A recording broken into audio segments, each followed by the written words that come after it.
Welcome once again to Heart of the Shepherd. Our study today brings us to the book of Proverbs. The book of Proverbs, our chapter reading, Proverbs chapter 1.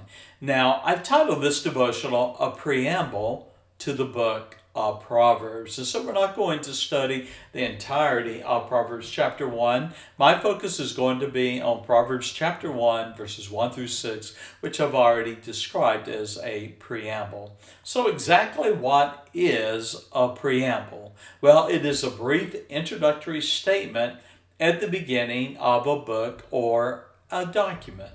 Solomon's preamble to his collection of Proverbs then is recorded in the first 6 verses of Proverbs 1, and it ends with his purpose statement in the 7th verse. Now, Solomon's then preamble, you'll notice, presents a fivefold goal for sharing his insights and understanding with his son, by the way, the future king of Israel. Well, let's consider it then. In verse 2, the first goal that Solomon had for his son was to know wisdom.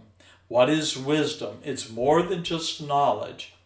Solomon wanted his son, the prince, the future king of Israel, he wanted his son to be knowledgeable and wise.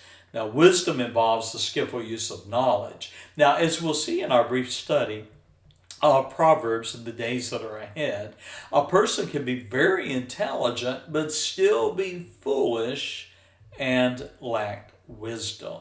Now, the second goal that Solomon had for his son was not only to know wisdom, but number 2, to know instruction. Again, verse 2. Now, the meaning of biblical instruction includes 2 things: reproof, that is correction, and chastisement, literally corrective action or discipline. And so the Hebrew word translated as instruction in verse 2 is also translated in chapter 13 and verse 24 as chasten.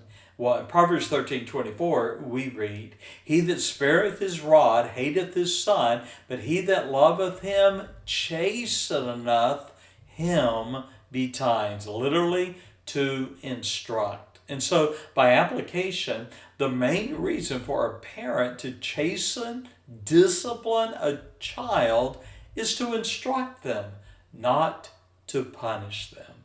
The third goal we find again in verse 2 in these words: to perceive or discern the words of understanding.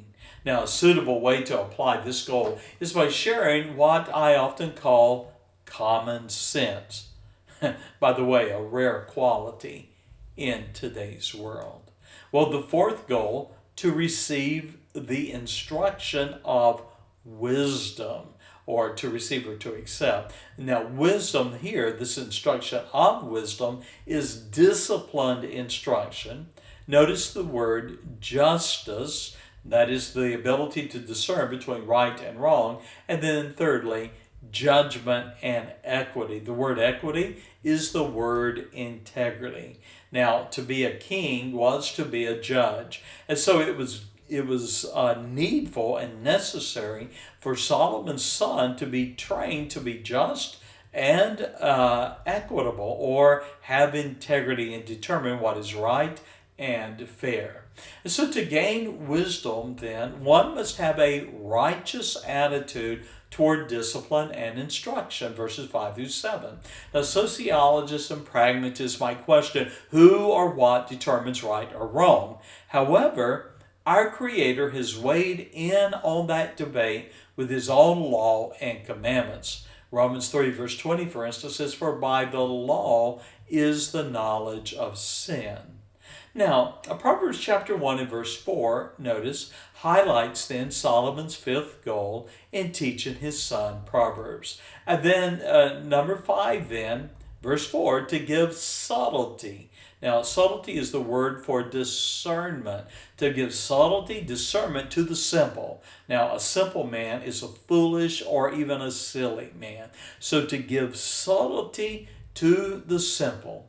to the young man knowledge and discretion. Again, this matter of discretion is an ability to discern between that which is good and evil.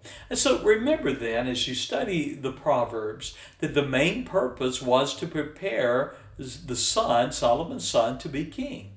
Now, in ancient times, a king was the ultimate judge in all legal matters, and there was no higher court after the king made a ruling. In other words, there was no Supreme Court. Whatever the judge said was the law. And so the future king of Israel needed to have the ability then to distinguish between good and evil and to know what to say and what not to say, and to understand when to be silent and when to speak. Well, closing thought.